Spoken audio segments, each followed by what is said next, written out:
C'est parti, salut les gens, on se retrouve Lyoma pour une nouvelle vidéo. Et Lyoma, on va commencer le module d'histologie pour l'unité cardiovasculaire de la deuxième année médecine. Première vidéo d'histo, après on a des vidéos sur l'anatomie et tout. Lyoma, on se retrouve pour l'histologie, un module qui a été très demandé dans les commentaires de les anciennes vidéos. Donc, alhamdulillah, Lyoma, on l'histologie. Donc, premier cours sur l'appareil cardiovasculaire. Ce cours-là, c'est un cours assez toile qui va être divisé en deux vidéos. Première vidéo, on va parler du cœur, de l'histologie cardiaque, avec une introduction, l'origine embryonnaire du cœur et l'histologie de la paroi cardiaque. Et pour la deuxième partie, on va s'intéresser aux vaisseaux, les différents vaisseaux, qu'ils soient sanguins ou lymphatiques. Donc, donc on va utiliser pour ce cours le diapo à la faculté d'Alger, plus précisément le diapo qui a été fait par Docteur Bouzereya et Professeur Boudiaf, qu'on remercie pour ce magnifique diapositive, pour cette magnifique présentation PowerPoint. Donc, voici le plan et le cours. On va commencer avec une introduction, on va parler un petit peu du système cardiovasculaire, on va le définir.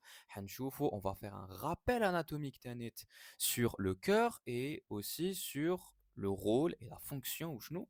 Tu as la circulation lymphatique, tu as le réseau des vaisseaux lymphatiques parce que ce sont des vaisseaux qui sont souvent oubliés par un peu tout le monde. Juste après, on l'embryologie cardiaque, donc l'organogénèse du cœur. Qui fait que le cœur s'est formé le développement embryonnaire. C'est une partie légèrement compliquée qu'on va essayer de simplifier et de vulgariser au maximum. Ensuite, on l'étude histologique de la paroi cardiaque. Donc, on les différentes couches qui vont composer le cœur. Et une étude histologique. نشوفوا quels sont les types de tissus وشنو هما انواع تاع الانسجه اللي راهم يكونوا القلب تاعنا. Et on va s'arrêter là pour la première partie de la vidéo parce que la deuxième partie, l'étude histologique des vaisseaux, on la laissera pour la deuxième partie, Inch'Allah. Bien sûr, on va étudier les vaisseaux sanguins, donc artères et veines, et les vaisseaux lymphatiques. نبداو avec l'introduction. Alors, il va falloir commencer par introduire ou la définir l'appareil cardiovasculaire. L'appareil cardiovasculaire, normalement, Bayen, tu es censé le savoir, blé, il est composé, comme son nom l'indique, cardio du cœur, le qalb, qui est un organe noble, un organe moteur. Le but, c'est quoi? C'est de pomper, parce que ton cœur il est en train de battre. Il va pomper le sang dans les différents vaisseaux de ton organisme. D'accord? Le cœur bayn khadmatahu. Et cardiovasculaire, le terme vasculaire fait référence aux vaisseaux l'aw'iya damawiya ou l'aw'iya lymphawiya. Donc les vaisseaux sanguins qu'on peut diviser en trois catégories, donc les artères qui sont des conduits qui viennent du cœur et qui vont transporter le sang, donc le cœur vers les autres organes de l'organisme, vers la périphérie de l'organisme. Tac. Généralement, les artères vont conduire un sang qui est oxygéné, donc fait de l'oxygène, O2, donc l'O2, fait les aliments, donc les différents nutriments dont les cellules ont besoin, et bien sûr fait les hormones qui vont circuler. Après les artères, qu'est-ce qu'on a? On a le réseau veineux, les veines, qui eux vont faire l'inverse. Ils vont ramener le sang des tissus et de la périphérie de l'organisme vers le cœur pour justement pour collecter et ramasser le CO2, gaz carbonique, et les déchets cellulaires et métaboliques qui vont venir des différents organes et de la périphérie de l'organisme. En plus de ces deux vaisseaux sanguins, on a le réseau capillaire. Les capillaires, c'est le lieu où vont s'effectuer les échanges ma bin dam et les différents tissus de ton organisme. C'est là où les différents nutriments, l'oxygène, le CO2, les déchets vont sortir ou rentrer des capillaires vers les tissus et les cellules qui vont composer les tissus, les organes tewak. Donc les vaisseaux sanguins bainin. Pour les vaisseaux lymphatiques, c'est un petit peu plus compliqué parce que il y a plusieurs étudiants ou là même des gens de manière générale, ou le rôle des vaisseaux lymphatiques. Et il est souvent oublié alors qu'il a un rôle très important. Déjà, la lymphe qui va circuler dans les vaisseaux lymphatiques, c'est quoi? En réalité, c'est un liquide interstitiel. Liquide interstitiel que tu vas trouver au niveau bah, entre les cellules تاوعك et entre les cellules تاعك, entre les cellules qui vont composer le tissu ديالك. Ce liquide interstitiel, en réalité, il vient d'une filtration du plasma تاع les capillaires تاوعك. Et ce liquide interstitiel en surplus, ce liquide interstitiel, pardon, en surplus va être, va être capté par un réseau capillaire ténet, mais cette fois-ci du coup, des lymphatiques, ce qui va devenir des vaisseaux lymphatiques pour que ça devienne bah, de la lymphe tout simplement. Ces vaisseaux lymphatiques ont un rôle déjà dans la collecte des déchets métaboliques, métaboliques, parce que juste après ce réseau lymphatique, il صب le réseau veineux, et aussi عندك un rôle immunitaire, parce que les vaisseaux lymphatiques sont en connexion avec les ganglions lymphatiques, où je vais trouver bah, des cellules immunitaires. D'accord? Donc ce système-là lymphatique, il est très important parce que en plus de capter les différents déchets et les germes et les cellules endommagées, les organes et les tissus, il va avoir un rôle immunitaire vu qu'il contient du coup des cellules de défense, principalement du coup les lymphocytes. Et aussi, un rôle d'un point de vue digestif, voilà, parce que c'est le vaisseau qui va transporter du coup une grosse partie les graisses. Donc, tu as les graisses qui viennent du coup de l'alimentation. Et ça, on l'a étudié le collège. Donc, le CEM, le lycée-collège, les acides gras, les graisses de manière générale, ils vont être transportés dans les vaisseaux lymphatiques. قبل ما يروحوا يصبوا في الدم. D'accord? Donc ça, c'était l'introduction pour l'appareil cardiovasculaire. Maintenant, on va aller vers l'embryologie cardiaque. Donc, comment est-ce que le cœur s'est formé? Comment est-ce que le cœur s'est formé avec le développement embryonnaire? Déjà, il faut savoir que le cœur, c'est l'un des premiers organes qui a été formé, l'un des premiers organes même fonctionnels chez l'embryon. Donc, le développement cardiaque commence à partir de la troisième semaine de développement embryonnaire. C'est tôt la troisième semaine. Si tu te souviens, quand on avait étudié l'embryologie générale, la troisième semaine de développement embryonnaire, c'est la semaine de la gastrulation. La semaine où on va avoir les trois feuillets embryonnaires. D'accord? Donc le feuillet ectoblastique, le feuillet mésoblastique et le feuillet entoblastique. Donc c'est très très tôt. Dès qu'on a déjà les trois feuillets, on va commencer déjà à former le cœur. C'est pour te dire l'importance de l'organe. Donc le cœur, il va dériver de quel feuillet? On a dit qu'on a trois feuillets.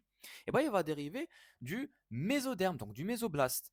D'accord? C'est le feuillet qui va donner le cœur. Bien sûr, il faut savoir que là, on est en train de parler du feuillet majoritaire qui va composer l'organe terne. Parce que si on entre les détails, on peut trouver des cellules ou là certaines couches de tissu qui ne sont pas d'origine mésodermique. Mais de manière générale, le cœur dérive du mésoderme. Pour qu'il commence à se former dès la troisième semaine de développement embryonnaire. Avant la troisième semaine, le cœur ne servait pas à grand-chose et ne devait pas être formé parce que pendant les 2 premières semaines, l'embryon était nourri par diffusion. Donc il n'avait pas besoin d'avoir de former l'appareil cardiovasculaire. Donc comment est-ce que le cœur s'est formé? On va remonter un peu dans le temps avec les différentes notions اللي قريناهم في l'embryologie générale العام اللي فات en première année médecine. Est-ce que tu as fait le schéma? Le schéma هنايا qui est en train de te montrer une coupe sagittale, donc une vue de profil, elle a l'embryon تاعي vers le 20e jour, pardon, vers le 20e jour, tu as le développement embryonnaire. Donc, هنا راني في la fin de la troisième semaine. صارت la gastrulation qui m'a قادر تشوف, elle est où ma souris? Elle est là ma souris. صارت la gastrulation qui m'a قادر تشوف. Donc ici, on a les trois feuillets تاوعي. Donc le feuillet هنا en bleu, c'est le feuillet ectoblastique. Le feuillet en rouge, c'est le feuillet mésoblastique, donc le mésoblaste, le mésoderme. Et ici en jaune, qu'est-ce que j'ai? J'ai l'entoblaste, l'entoderme. D'accord? Ces trois feuillets primitifs vont me donner les tissus de l'organisme. En extérieur de ces tissus-là, qu'est-ce que je vais avoir? Je vais avoir la cavité amniotique en haut, je vais avoir la vésicule vitelline ou le lécytocèle en bas, et qu'est-ce que j'ai ici? En beige, c'est le mésenchyme extra-embryonnaire. J'espère que ces notions-là, tu ne les as pas oubliées, l'embryologie générale, telle à fait. Alors, qu'est-ce qu'on va observer au niveau du 20e jour? Déjà, première des choses, comme on est en train de voir ici le schéma, la troisième semaine, on va commencer à avoir le début de l'angiogénèse, donc la formation des vaisseaux sanguins. Qui fâche. Au niveau du mésenchyme extra-embryonnaire, هيبداو يجوني des cellules angioformatrices, enfin des amas cellulaires angioformateurs, si on peut dire, si on parle d'amas, si on parle de cellules on dit formatrices, si on parle d'amas on dit formateur. Voilà, masculin, féminin, هذه بالفرنسي. Donc, ces amas de cellules angioformateurs vont se regrouper au niveau du mésenchyme extra-embryonnaire et on va les appeler les îlots de Wolff et Ponder. Donc, on aura des cellules périphériques qui vont former la paroi le vaisseau sanguin. Et on aura des cellules axiales qui vont former au chenou les cellules de la lignée sanguine. Ça, c'est au niveau du mésenchyme extra-embryonnaire. Pour commencer à former l'appareil vasculaire, pour commencer à former les vaisseaux sanguins. Il faut savoir que ici, donc au niveau de part et d'autre de la ligne primitive, qu'est-ce qu'on va avoir? On va avoir des cellules mésoblastiques, donc du mésoderme, qui vont commencer au chenou qui vont commencer à se différencier en ces cellules angioformatrices. Donc des cellules qui théoriquement peuvent former au chenou des vaisseaux sanguins.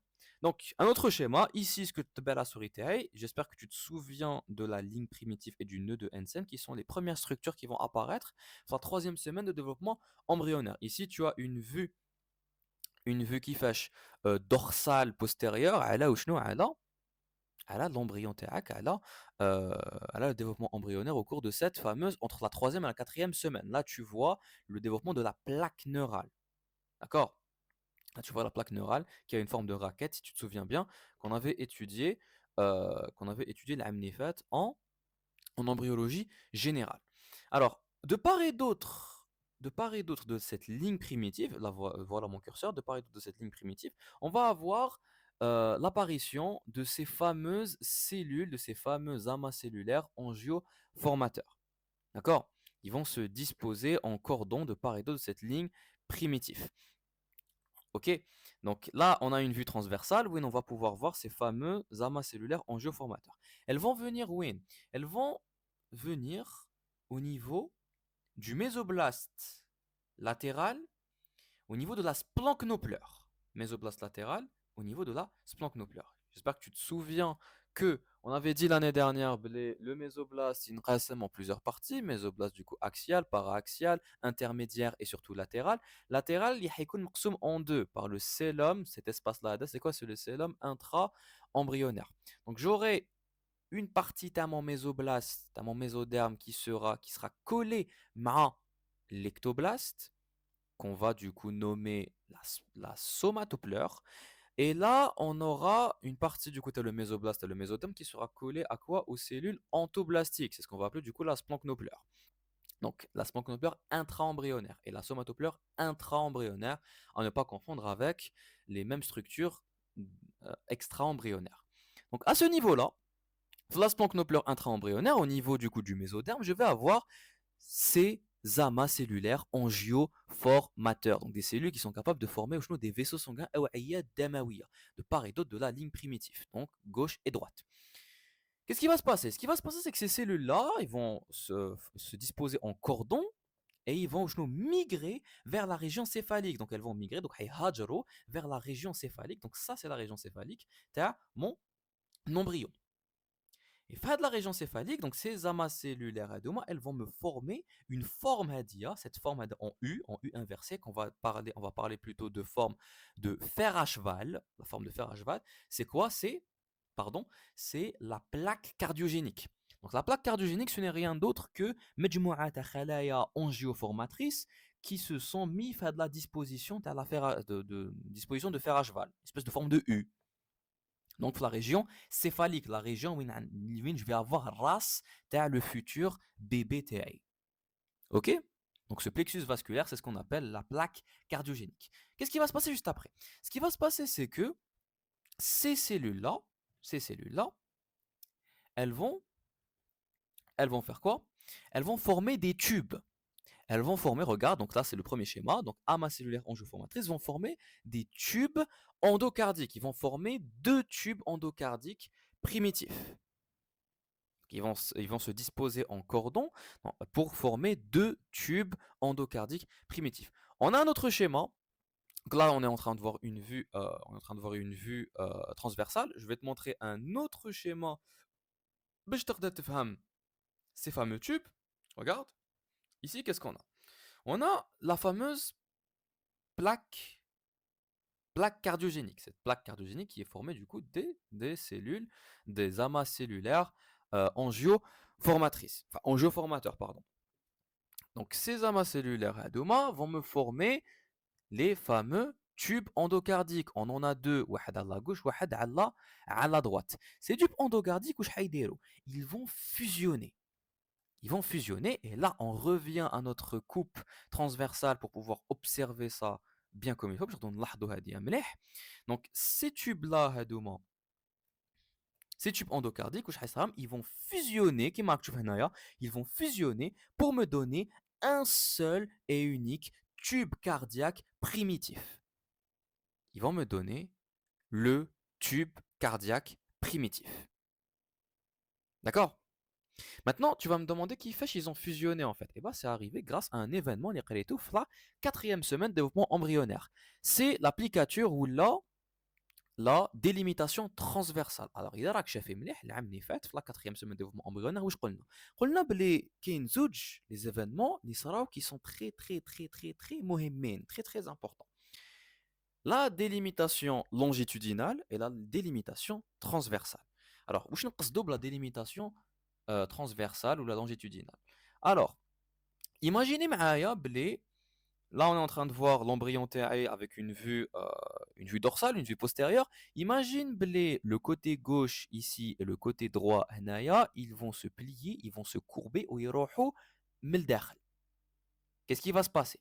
كل شيء هذه ورقة واني نطويها de sorte à ce que le côté gauche et le côté droit يتلاقاو. Ce qui va se passer, c'est que sur une vue transversale, eh ben, le côté gauche et le côté droit, واش حيديروا حيتلاقاو pour se fermer. Donc on était en présence d'un disque embryonnaire et là en fermant, on va avoir une forme en 3 dimensions. C'est ça la délimitation, c'est ça la plicature transversale. C'est le fait de fermer le disque sur un plan transversal, parce que là on a une chauffe du coup maqta aradé. Et cette plicature transversale va faire en sorte que les deux tubes endocardiques vont fusionner pour me donner le tube, euh, le tube cardiaque primitif. C'est là où est-ce que je vais commencer à former mon cœur. Et comme tu le vois ici, j'ai aussi formé par la même occasion, grâce aux espaces adomates et le cellum intra-embryonnaire, j'ai réussi à former la cavité péricardique. Ok, la cavité péricardique a été formée en même temps que le tube cardiaque primitif. Donc ça, c'est le début. On a réussi à former ce tube-là qui a du coup les deux tubes endocardiques ont réussi à fusionner pour avoir mon tube cardiaque primitif. Maintenant, il y a un détail important, c'était que eh ben, les cellules qui vont former du coup le type cardiaque primitif, canouflent l'air cardiaque. L'air cardiaque, c'est une zone ici qui est en avant de la membrane pharyngienne, qui est en avant de la bouche. Donc elle est vraiment en avant de la région crâniale.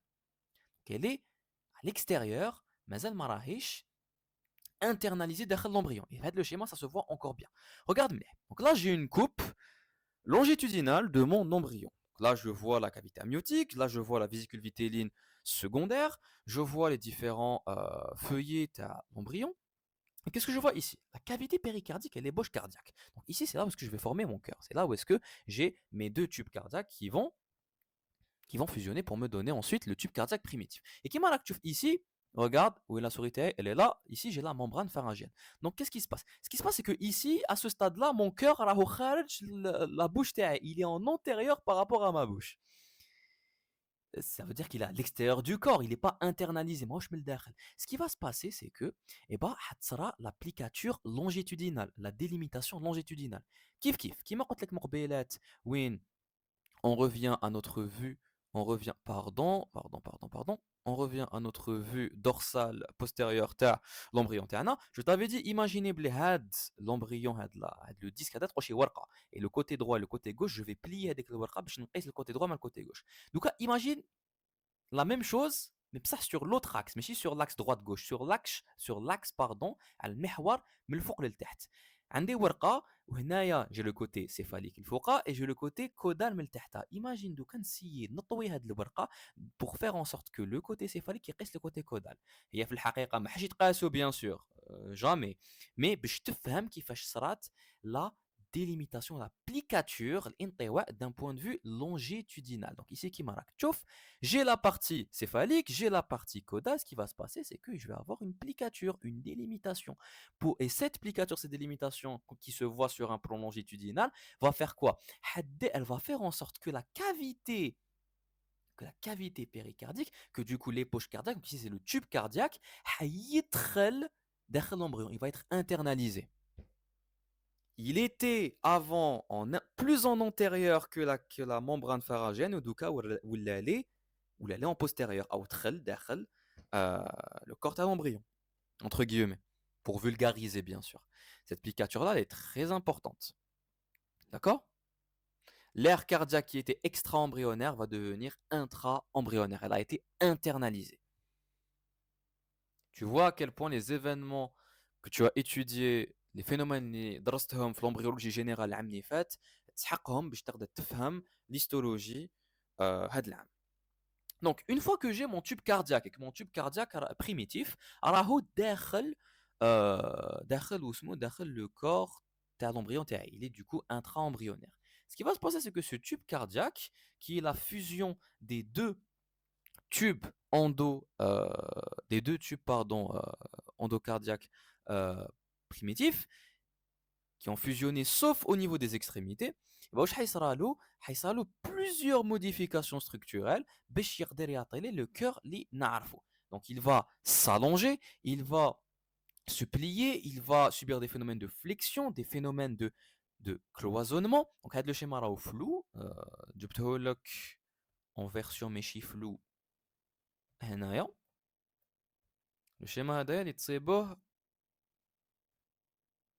le livre t'as Simplement, si vous voulez l'acheter, avec ici des QR codes si vous voulez voir des vidéos plus détaillées sur la cardiogénèse, sur l'organogénèse du cœur, c'est-à-dire le développement embryologique t'as le cœur. Vous avez les QR codes qui sont disponibles le livre t'as Simplement si vous voulez l'acheter. Donc ces deux tubes endocardiques qui vont fusionner pour me donner un tube cardiaque primitif, sauf au niveau des extrémités. Ce tube cardiaque là où il va s'allonger, il va subir des dilatations, c'est-à-dire حيزيد الحجم تاعو في certains بعض المناطق, حيزيد الحجم تاعو, يحصل له des flexions, des plis et un cloisonnement. Tout ça pour obtenir le cœur li normalement je suis censé نعرفه. Un cœur qui présente 4 cavités, 4 chambres, 4 espaces. من الداخل. Au début, les espaces من الداخل راهم interconnectés, يعني راهم en communication étroite, يعني ils sont toujours connectés ما بيناتهم. Il va falloir attendre باش يبداو يجوني pour que باش نرجع هاد les chambres, هاد les cavités isolées على ما بيناتهم. D'accord? Ça, c'est le développement embryologique تاع le cœur تاعي. Maintenant qu'on a terminé avec le développement embryonnaire tel le cœur, on a donné évidemment l'essentiel à retenir. Les détails, tout ce qui est pli, flexion, cloisonnement, dilatation et tout pour former les différentes chambres et les différentes chambres et les différentes cavités t'as le cœur. Ça, on le laisse pour plus tard. Là, du cas, on a donné l'essentiel. Maintenant, on va pouvoir étudier histologiquement le cœur. Ça, avant de faire l'étude histologique, on va faire un petit rappel anatomique. Enfin, rappel. On n'a toujours pas étudié à l'heure où est-ce que je suis en train de parler, ou vu que c'est le premier cours d'histologie, normalement, si tu regardes la vidéo, tu n'as toujours pas étudié l'anatomie cardiaque. Donc, on va faire un petit rappel sur la structure, sur l'anatomie du cœur. Donc, le cœur, faut savoir que c'est un organe creux. Organe creux, je m'amta. C'est un organe qui a faragat من الداخل. Les faragat, ce sont les 4 chambres ou les 4 cavités, les 4 espaces qui sont من الداخل. On a deux cavités ou là deux espaces اللي راهم à la droite et deux espaces اللي راهم وشنو à la gauche. Et ici, n'oublie pas que le droite-gauche هنا ماهوش غلط. Non, non, non, ماهوش مقلوب. C'est juste qu'on prend en considération en anatomie, كيما على بالك, droite-gauche, تاع l'organe en question. Faut prendre le point de vue تاع العبد اللي عنده هذا القلب ماشي تاع البوان دو تاعك لا droite تاع هذا القلب هدايا سي لا gauche تاع l'écran تاعك على بالي et la gauche تاع القلب هدايا c'est la droite تاع l'écran تاعك on le sait mais ça c'est pour éviter toute confusion en anatomie on fait toujours ça pour tout ce qui est droite gauche donc on a dit qu'il y a deux chambres ou la deux cavités sur la droite et deux chambres ou la deux cavités sur la gauche ça va former le cœur droit et ça va former le cœur gauche. Les cavités عندهم اسماوات. Donc ici on va avoir l'oreillette droite, c'est cette cavité à dire. Juste derrière on va avoir le ventricule droit. Sur la gauche, qu'est-ce qu'on va avoir? On va avoir l'oreillette gauche et le ventricule gauche. Donc, qui m'a organe creux qui va avoir ces quatre cavités. L'objectif, c'est vu que le sang, pardon, vu que le cœur est un organe qui va pomper, c'est un organe moteur, il va pomper, il va battre, le but, c'est quoi? C'est de faire rentrer le sang dans ces cavités-là et de le refaire ressortir pour l'envoyer soit vers les poumons, soit vers les autres organes la grande circulation, la périphérie où tu l'organisme TAC.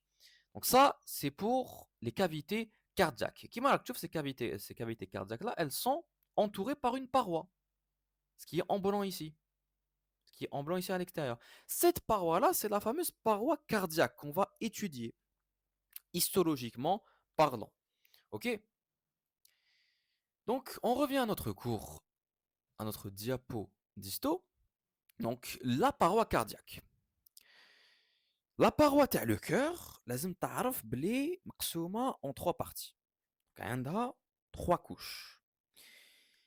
De l'intérieur vers l'extérieur, on va avoir la couche la plus interne, c'est ce qu'on appelle l'endocarde. La couche moyenne, c'est ce qu'on va appeler le myocarde, donc le muscle cardiaque. Et la couche la plus externe, c'est le relève vers le cœur, ce qui va englober le cœur, c'est le péricarde.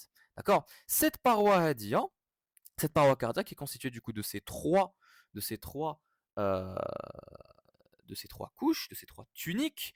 Elle va être soutenue par quoi? Par le squelette fibreux vers le cœur. Alors le squelette fibreux, vers l'étude ces trois tuniques, ces trois couches de la paroi cardiaque, on va parler un petit peu de le squelette fibreux. Alors, qui m'a le corps تاعك عندك un squelette اللي tu vas faire attacher عليه les muscles تاعك et ben le cœur تاني عنده un squelette mais cette fois-ci ce n'est pas des os, c'est des fibres. Donc c'est un tissu conjonctif dense qui fait les fibres de collagène.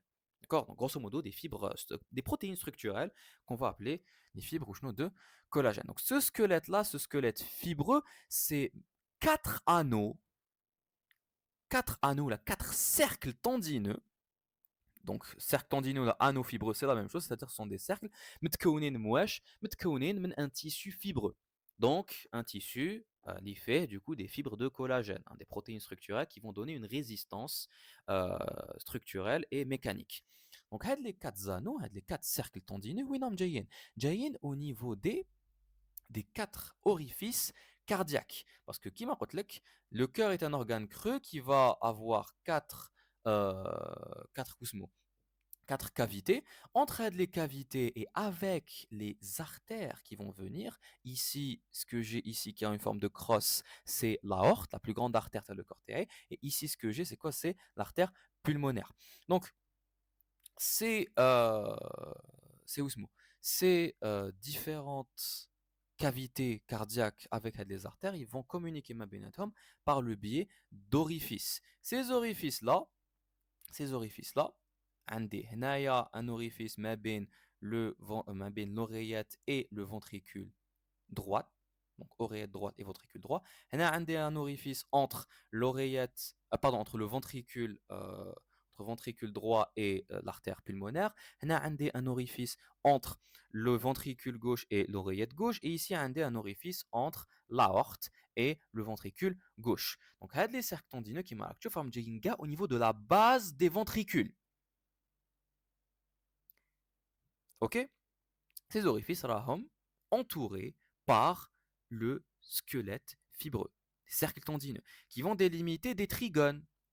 Donc, le tissu hadak fibreux, il va faire des espèces de triangles qui m'ahnaya, un triangle ici, un trigone, et ici un autre trigone.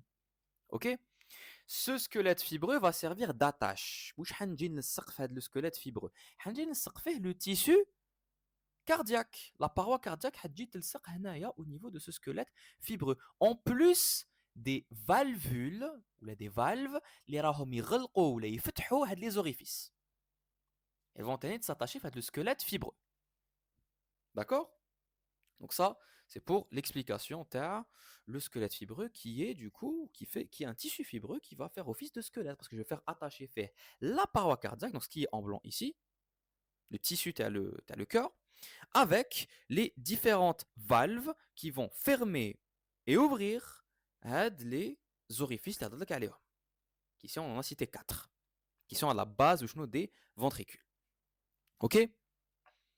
Donc, on revient à notre cours. Maintenant qu'on a parlé du squelette fibreux, qu'on a compris que ce squelette fibreux-là va servir d'attache pour cette paroi cardiaque, on va pouvoir étudier la paroi cardiaque en détail. Alors, cette paroi cardiaque, elle a trois parties. La partie la plus interne qui est ici en rose, blanc, clair, c'est ce qu'on va appeler l'endocarde. C'est la partie qui تغلف les cavités, تغلف les ventricules et les oreillettes. Elle sera en contact avec le sang. Qui te faham la notion, tu vas comprendre de quoi est constituée la paroi, le tissu. زيد juste après هاد l'endocarde واش يكون عندي la paroi la plus épaisse هاد المورسو تاع اللحم هذا اللي هو كبير هاد المورسو تاع اللحم c'est du muscle, c'est le muscle cardiaque, c'est le myocarde, d'accord. Donc ce myocarde, pardon, هاد le myocarde هذايا راهو جاي entre l'endocarde et الغلاف là où يجي يغلف le cœur qui n'est rien d'autre que le péricarde. Le péricarde est composé, où est ma souris? Elle est là. Le péricarde est composé de deux feuillets. Bon, en anatomie, on parlera du péricarde plus en détail, sachant qu'il y a un péricarde séreux qui recouvre le muscle directement, qui recouvre le cœur directement, et un péricarde fibreux qui est constitué ou chno, les ligaments qui vont venir tenir le cœur fiplasto. Donc on va pas parler du péricarde fibreux lui, on va s'intéresser plutôt au relève, le cœur, donc le péricarde séreux. Ce péricarde séreux a deux couches.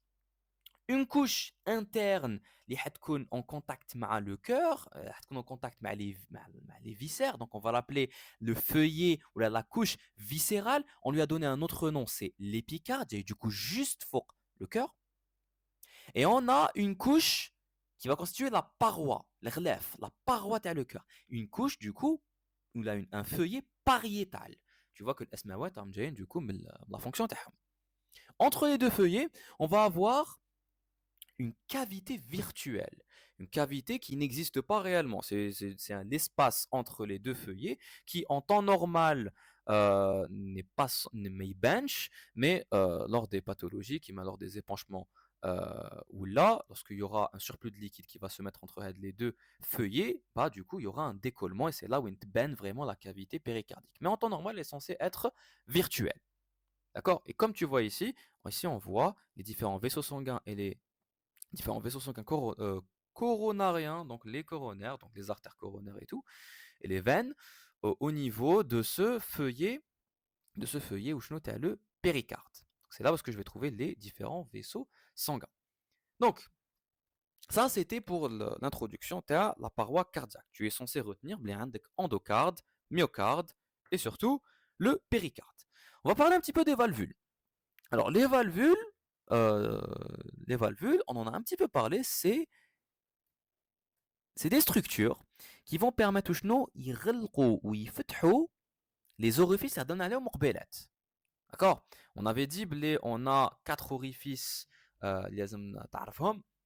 On a des quatre orifices au niveau du cœur qui vont faire communiquer les ventricules تاوعي avec soit les oreillettes, soit avec l'aorte ou l'artère pulmonaire.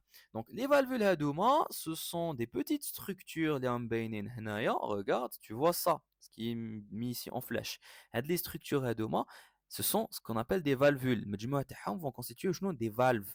Les valves هادوما vont يغلقوا ولا يفتحوا les orifices هادوك. Sur le plan histologique, c'est quoi? Ce sont juste des replis à l'endocarde. Tu vois l'endocarde, la tunique ou la face la paroi cardiaque, il y a les cavités من الداخل. Et bah, je vais avoir un repli, je vais avoir des replis من هاد l'endocarde qui vont constituer les différentes valvules pour me constituer les valves auriculo-ventriculaires entre ici, le schéma entre le ventricule et les oreillettes. D'accord? Ces valvules, ces valvules, on va voir plus tard de quoi elles sont composées. Elles sont composées en réalité du coup du tissu endocardique, juste pour couchno une lame fibreuse, c'est-à-dire مجموعة des fibres de collagène et des fibres élastiques. Cet axe fibreux va faire en sorte que les valvules sont déformables. Oui, donc je peux déformer la forme تاعهم et tout باش نغلق ونفتح ونخلي le sang يجوز ولا ما نخليهش يجوز, mais elles sont inextensibles. ما نقدرش نجعدهم parce que لو كان نجعدهم ولا نبدل بزاف في الطول تاعهم, qu'est-ce qui va se passer? Bah, le sang il va rentrer ou la sortir le sens اللي مانيش حايب يدخل ولا يخرج. D'accord? Ces valvules هادوما, faut savoir qu'elles ne sont pas vascularisées, يعني ما يكونش كاين عندهم أوعية دموية, parce qu'elles sont directement en contact avec le sang. Vu qu'elles sont directement en contact avec le sang, elles vont se nourrir le sang اللي يجي اللي يقيسهم. On dit qu'elles sont du coup nourries par imbibition. Ok? Ça, c'est pour les valvules. Ici, on a une vue au microscope optique avec un fort grossissement sur l'endocarde. Et on va étudier juste après. On va étudier juste après de quoi est fait du coup justement cette endocarde.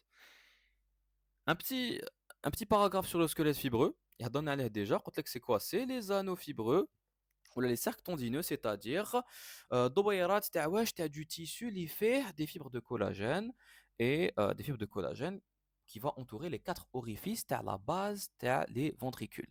Ok, donc si tu veux plus de détails, imaginons on a envie de connaître du coup justement ces quatre orifices. Bah, je te ramène un petit schéma ici, je te fais un peu plus pour mieux visualiser euh, le cœur théâtre. Bah, le cœur théâtre qui m'a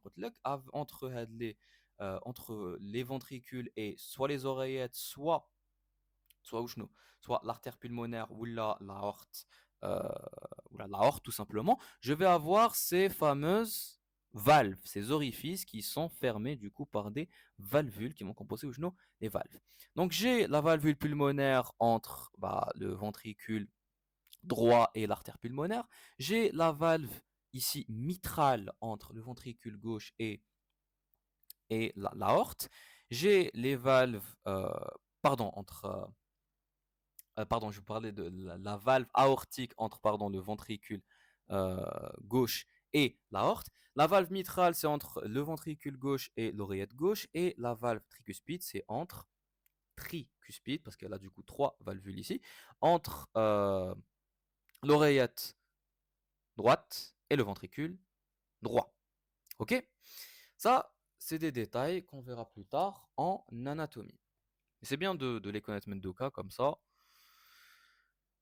Comme ça, Arak عندك déjà une idée qui te fera l'anatomie. Donc ce squelette fibreux, il va servir d'attache aux fibres. Il va servir d'attache aux fibres du myocarde, donc au tissu de la paroi cardiaque, et tanit aux valvules. Donc les valvules vont tanit s'attacher au niveau de ce squelette fibreux. Avec ici une image de la matrice cardiaque sans les cellules. Donc après un lavage au détergent, lorsqu'on a enlevé, du coup, il y a plus de sang derrière le cœur, il y a plus de cellules, on voit du coup les protéines structurales, donc principalement les fibres, qui vont composer le cœur. Et tu vois, du coup, le cœur, il a quand même une grosse base fibreuse. Alors, donc on va l'étude histologique des tissus de la paroi cardiaque. Alors, on va commencer avec l'endocarde. L'endocarde, c'est la paroi ou c'est la partie de la paroi cardiaque qui a reflété l'intérieur, enfin, a reflété du coup les différentes cavités. Il y a les oreillettes من الداخل, les ventricules من الداخل. Donc cet endocarde, il est composé de combien de couches? Vu qu'il va être en relation intime, madame, il va être en relation intime le sang qui va rentrer au niveau des oreillettes et des ventricules, on aura besoin de quoi? On aura besoin du coup d'un revêtement. Quel est le tissu qu'on va utiliser pour le revêtement? Ce sera l'épithélium. Un épithélium de revêtement, un épithélium de revêtement qui va être composé de cellules pavimenteuses, c'est-à-dire aplaties, bien lasqin ma bainatohom, qui vont reposer du coup sur une membrane basale. C'est ce qu'on va appeler l'endothélium. Sur le schéma, regarde, voilà, regarde les fameuses cellules, la souris avec les fameuses cellules aplaties, bien jointives ma bainatohom, c'est l'épithélium de revêtement ici au niveau de l'endocarde, parce qu'il relève les oreillettes et les ventricules. Il va être en relation avec le sang, donc on a besoin d'un épithélium de revêtement pour revêtir ces cavités. D'accord? Donc ça, c'est la première couche, c'est l'endothélium, qui sera en continuité avec l'endothélium dans les vaisseaux sanguins. Ok? T'as de l'endothélium. On avait dit l'année dernière en histologie générale, à chaque fois que j'ai un épithélium, qu'est-ce que je suis censé avoir le tête? Après la membrane basale, je suis censé avoir un tissu conjonctif. Donc j'aurai une couche sous-endothéliale. Une couche sous-endothéliale qui sera juste une lame conjonctive mince. Une lame conjonctive mince qui va contenir principalement des fibres. Donc des protéines structurales, donc des fibres qui vont structurellement l'endothélium. Donc des fibres de collagène et des fibres élastiques, etc. Même si les fibres élastiques, c'est plus pour la couche liaisée juste après. Donc après cette couche sous-endothéliale qui était une fine lame de tissu conjonctif, on va avoir quoi? On va avoir une couche musculo-élastique. Alors, comme son nom l'indique, on va avoir quoi? On va avoir un tissu conjonctif où il fait beaucoup plus de fibres élastiques. Kif kif, le rôle taham c'est quoi? C'est de soutenir l'endocarde, et principalement ici l'endothélium, structurellement parlant, parce que les fibres élastiques يعاونوا باش يمدوا لي بنيه مليحه تاع le tissu تاعي pour avoir une bonne structure pour mon tissu. Et juste تحت هاد les fibres élastiques, qu'est-ce que je vais avoir? Je vais avoir des cellules musculaires. Donc je vais avoir un tissu musculaire. Sauf que ici, les cellules musculaires que tu es en train de voir ici, ce ne sont pas des cellules musculaires striées myocardiques. Ce ne sont pas des cellules musculaires telles le cœur. Ce sont des cellules musculaires lisses. J'ai du muscle lisse, cœur. Plus précisément ici, l'endocarde. Donc un QCM, donc on dit que euh, la paroi cardiaque de manière générale contient du muscle lisse, donc des cellules musculaires lisses. C'est juste. On va trouver des cellules musculaires lisses au niveau de la couche musculo-élastique, t'as l'endocarde. Ok? Donc, couche musculo-élastique avec en interne des formations conjonctivo-élastiques, donc avec des fibres élastiques, et en externe du muscle lisse. Et ce muscle lisse, à quoi il va servir? Il va servir à garder le tonus de l'endocarde. Alors, double tonus. Le tonus de l'endocarde, c'est le minimum de contraction euh, possible sur le long terme. Je me complètement cet endocarde. D'accord? Donc, kiff kiff, un but de soutien pour le fameux endothélium. D'accord? Ensuite, tête cette couche musculo-élastique, qu'est-ce qu'on va trouver? On va trouver une couche qu'on va appeler la couche sous-endocardique. Ici, on était la couche sous-endothéliale, tête l'endothélium. Ici, on a carrément la couche sous-endocardique, à la jonction avec le myocarde, donc avec le tissu musculaire, tu as la paroi cardiaque. Donc, cette couche sous-endocardique, couche FEA, c'est un tissu conjonctif ténit, mais c'est un tissu conjonctif lâche. Un tissu conjonctif lâche, du coup, fait une prédominance. Tu as un élément cellulaire quelconque. Tu as un élément, tu as le tissu conjonctif quelconque. Qu'est-ce qu'on va trouver? On va trouver, ici, je vais avoir des vaisseaux sanguins. Donc, il y a une grosse vascularisation d'ailleurs, parce que oui, cette paroi cette paroi du coup endocardique, donc l'endocardiae, il a besoin d'être nourri. Donc, mnini les vaisseaux sanguins par le tissu conjonctif, donc ici par la couche sous-endocardique. Je vais trouver des vaisseaux sanguins, je vais trouver quelques nerfs qui vont passer là, et je vais trouver des cellules adipeuses. Voilà, des cellules adipeuses qui vont se mettre ici. Ok? En plus de ça, détail QCM, de la couche sous-endocardique, je peux trouver le fameux tissu cardionecteur, le fameux tissu nodal. Mais ماشي كاع le tissu nodal qu'on va étudier juste après. Donc tu vas voir c'est quoi le tissu nodal, le tissu cardionecteur, même si normalement tu es censé l'avoir déjà étudié قريته déjà biophysique العام اللي فات. Mais بصح معليش. Donc ce tissu nodal là d'ailleurs, on va le trouver au niveau des ventricules Et précisément, ce sera le réseau de Purkinje qui va se trouver ici pour la couche sous-endocardique. On va pas, en le tissu nodal juste après, on va dire que le tissu nodal, c'est beau au niveau du coup de la couche myocardique, au niveau du myocarde. Sauf le réseau de Purkinje, les ventricules, c'est beau au niveau de la couche sous-endocardique. Donc si on récapitule, qu'est-ce qu'on a? On a un endocarde qui est composé de 4 couches qui sont observables au microscope optique. Tu vas trouver certaines sources qui relèvent 3 couches. Parce que Huma, ils prennent pas en considération cette couche musculo-élastique, ils drôlent la couche sous-endothéliale. Là, on a décidé de le courter en 4. 4 couches. La première couche, la plus logique, ce sera un épithélium de revêtement pour revêtir justement la paroi interne du coup, de cette paroi cardiaque. Parce que l'endocarde, c'est la paroi interne. Donc, on va revêtir ça avec un épithélium de revêtement euh, pavimenteux simple qui sera l'endothélium. Derrière l'endothélium, qu'est-ce que je vais trouver? Je vais trouver du tissu conjonctif qui va venir soutenir cet épithélium. Je vais avoir la couche ici sous-endothéliale qui est une mince lame conjonctive avec des fibres. Juste derrière, je vais trouver quoi? Je vais trouver qui fait une continuité de tissu conjonctif avec ici bzef les fibres élastiques. Des fibres élastiques. Et juste derrière, je vais trouver du muscle. Du muscle lisse qui est responsable du tonus musculaire de l'endocarde. Et le minimum de contraction sur le long terme, mes couches me complètement. C'est ce que la couche musculo-élastique, la troisième couche. Et la dernière couche, c'est la couche la plus externe de l'endocarde, c'est la couche sous-endocardique. Kif kif, ce sera un tissu conjonctif avec des compositions différentes parce que je vais trouver ici des cellules adipeuses, je vais trouver des fibres élastiques, des fibres de collagène parce que c'est un tissu conjonctif lâche et surtout je vais trouver il est richement vascularisé, je vais trouver les vaisseaux sanguins et aussi des nerfs qui vont passer vaisseau sanguin ici pour nourrir tout l'endocarde terre. Clair? On a terminé du coup avec notre endocarde. Avant de passer au myocarde, on va voir le rôle des cellules endothéliales. Ça, il y a les QCM et les examens. Il faut savoir que l'endothélium, il n'a pas qu'un rôle de revêtement. Parce que c'est vrai que quand on parle ici de l'endothélium, vu que c'est un épithélium de revêtement, parce que ce sont des cellules jointives, ils se comme les cavités, c'est le rôle principal تاعهم صح mais بصح les cellules تاع l'endothélium تاعي au niveau de l'endocarde عندهم d'autres rôles très importants عندهم un rôle de sécrétion un rôle éphrasé ici par exemple au niveau de la prostacycline alors pour faire simple prostacycline c'est une molécule qui va être sécrétée هتكون مفرزة من طرف الخلية هذوما هاد les cellules endothéliales qui vont faire quoi elles vont empêcher le phénomène de coagulation c'est-à-dire وشنو l'adhésion التصاق تاع les plaquettes ما بيناتهم et la formation وشنو de caillots intravasculaires de caillots sanguins de thrombus. OK. Donc les cellules endothéliales ont la capacité وشنو يحبسوا la coagulation pour éviter la formation de thrombus. عندهم تانيت le rôle inverse, ils peuvent initier la coagulation sanguine.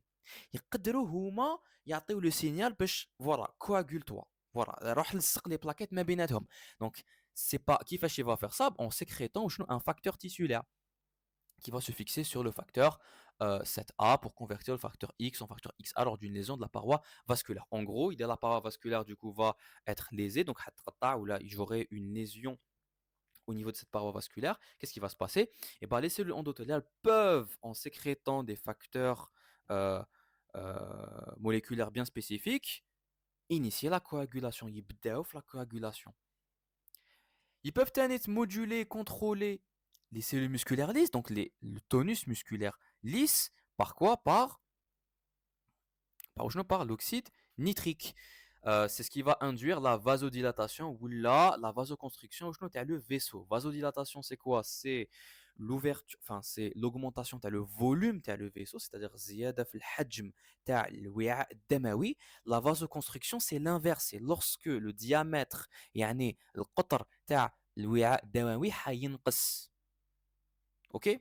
Vasodilatation, la dilatation زيادة في القطر تاع الوعاء الدموي. La vasoconstriction, c'est l'inverse. Les cellules endothéliales peuvent faciliter la migration transendothéliale. على بالك ياك على بالك من الcytologie من العام اللي فات قريناها en cyto العام اللي فات normalement en première année بلي les cellules immunitaires donc les cellules immunitaires donc الخلايا donc تاع الدفاع تاع الجسم تاعك comme les macrophages les lymphocytes etc elles peuvent du coup se déplacer du sang m'dem vers les tissus ou là l'inverse, qui fait en traversant la paroi endothéliale, en traversant ou sinon la paroi justement des cellules endothéliales. Donc elles peuvent laisser les cellules يخرجوا ولا يدخلوا, principalement les cellules immunitaires. D'accord?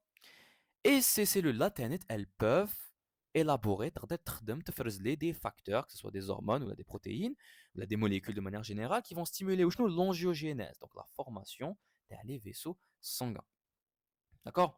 Pour réparer des blessures éternelles au cours de la vascularisation des tumeurs. Donc, ces cellules-là ont des rôles très très importants qui sont intéressants pour la recherche scientifique, pour de futures دراسات علمية. Ok?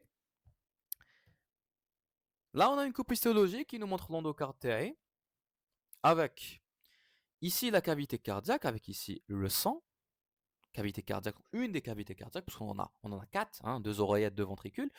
Ici avec le sang, et qu'est-ce que j'ai ici? J'ai le fameux endocarde qui est très très très très mince par rapport au myocarde qui est épais. Les راهو وشنو السمك تاعو أو كبير. Ok? Donc cet endocarde ici, qu'est-ce que j'ai à l'extérieur? Plutôt à l'intérieur, parce que la cavité cardiaque est à l'intérieur. J'ai quoi? J'ai les cellules, j'ai les noyaux, tu as les cellules endothéliales, donc l'endothélium TAE. L'endothélium TAE qui sera suivi par trois autres couches de tissu conjonctif. Donc j'aurai la couche sous-endothéliale juste تحت juste تحت l'endothélium, donc c'est une fine lame de tissu conjonctif. Juste terto, qu'est-ce que je vais avoir? Donc faire des fibres de collagène, fibres élastiques et tout. Juste terto, je vais avoir une couche musculo-élastique avec beaucoup de fibres élastiques, vraiment pas mal de fibres élastiques, et des cellules musculaires lisses. Et juste terto, la couche sous-endocardique, l'effet Aujno, elle est richement vascularisée, fait bzef les vaisseaux sanguins, fait bzef les nerfs et du tissu adipeux, enfin des cellules adipeuses du coup. Ok? Et détail QCM, au niveau des ventricules, donc l'endocarde au niveau des ventricules, je vais trouver Tanit, le réseau de Purkinje. Tu as le tissu nodal que tu vas étudier juste après. Donc, ok? Maintenant, on passe, donc là c'est kiff kiff, microscope optique. Donc ici j'ai un schéma qui nous montre du coup les cellules endothéliales. Et avant de passer au myocarde, on va parler un petit peu des valves. Parce que je t'avais dit que les valves c'était quoi? Les valvules pour être plus exact. Des valves qui sont composées du coup de valvules parce que je sais que la terminologie تاع هاد الكلمات يختلفوا من عالم الى اخر كاين اللي يحب يستعمل valvule كاين يحب يستعمل valve. Donc حنا pour être clair, on va dire blé l'orifice اللي وريته لك مقبلات qui était formé de trois sous-unités هذاك c'est كاع هذا c'était une valve qui c'est ce qui va s'ouvrir et se fermer باش يخلي يجوز ولا لا الدم. Et هذوك les sous-unités هذوك c'est ce qu'on va appeler les valvules. C'est la terminologie qu'on va utiliser. Donc ces valvules, demain, c'est quoi? On a dit que c'était le repli de l'endocarde. Donc ici, j'ai l'endocarde qui est en train de tapisser une des cavités cardiaques. Il va du coup faire un repli. Un repli pour donner cette valvule. Et Mildakhel, qu'est-ce que je vais trouver? Je vais trouver ce qu'on appelle la fibrosa. C'est un axe de fibres, une lame fibreuse axiale. Ce sera des fibres ici F et L, donc des fibres élastiques, mais aussi des fibres de collagène qui vont donner une structure fibreuse à cette valvule. C'est ce qu'on appelle la fibrosa. Donc cette valvule est attachée à quoi? À l'anneau fibreux. L'anneau fibreux, c'est avec l'orifice, qui fait partie du squelette fibreux, qui m'a montré que début le cours. D'accord? Les anneaux fibreux ici gauche sont plus épais qu'à droite, c'est un détail technique que tu devrais retenir. Donc, ces valvules il faut savoir que les valvules, donc structure des valves ou des valvules, bon, ici on parle de valvules, ces valvules هادوما لازم تعرف بلي باش يتفتحوا ويتغلقوا ils peuvent يقدروا يكونوا لاصقين مع واش مع des muscles داخل la cavité cardiaque. Alors je vais te montrer un schéma باش تفهمني اكثر parce que le cordage et les muscles papillaires c'est très important c'est intéressant à comprendre. Donc on revient à le schéma هذا مليح شوفني مليح تبعني مليح. Ici qu'est-ce que j'ai? Qui m'a montré qu'ici j'ai les fameux cercles tendineux, les anneaux fibreux qui vont entourer les différents orifices, les quatre orifices à la base, tu as les ventricules. Au niveau du ventricule gauche ici, au niveau du ventricule droit ici, qu'est-ce que je trouve? Je trouve ça, ce qui est en noir. Ça, ce qui est en noir et tout, ça c'est quoi? C'est un muscle. Ça, c'est un muscle. Ça aussi, c'est un muscle. Et ça aussi, c'est un muscle. Les quatre muscles qui se trouvent au niveau des ventricules, ils sont attachés par un tissu tendineux, donc on va appeler le cordage tendineux, à quoi? Ils vont être attachés aux valvules, ta, les orifices euh, atrio-ventriculaires. Donc, entre l'atrium ou l'oreillette ou la auriculo-ventriculaire, tu l'appelles comme tu veux. D'accord? Donc ça, c'est très important à savoir. Donc, les muscles hadouma, le rôle تاعهم, c'est quoi? C'est d'ouvrir et de fermer ces différentes valvules. Donc, ces muscles-là, c'est ce qu'on appelle les muscles papillaires ou la mitrale.